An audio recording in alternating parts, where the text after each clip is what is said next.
রবিউল আউয়াল মাস চলছে।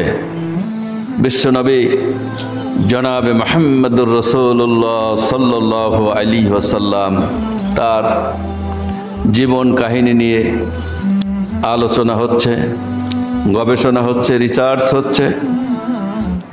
আয়েশা রাদিয়াল্লাহু তাআলা আনহাকে সাহাবারা জিজ্ঞেস করেছেন, মা আয়েশা, রাসূল পাক সাল্লাল্লাহু আলাইহি ওয়াসাল্লামের জীবনী সম্পর্কে আমাদেরকে কিছু শোনান। মা আয়েশা রাদিয়াল্লাহু তাআলা আনহা বলছেন, তোমরা কি কোরআন পড়োনি? কোরআনে যা আছে আমার বিশ্ব নবীর জীবনে তা আছে। সুবহানাল্লাহ। সত্যবাদিতার জন্য মক্কাবাসী শৈশবেই রাসূল পাক সাল্লাল্লাহু আলাইহি সাল্লামকে আল আমিন বলতেন, বিশ্বাসী উপাধি লাভ করেছিলেন। আর এই বিশ্বাসী উপাধি রাসূল পাক সাল্লাল্লাহু আলাইহি সাল্লামকে কোনো ঈমানদার মুসলমানরা দেন নাই।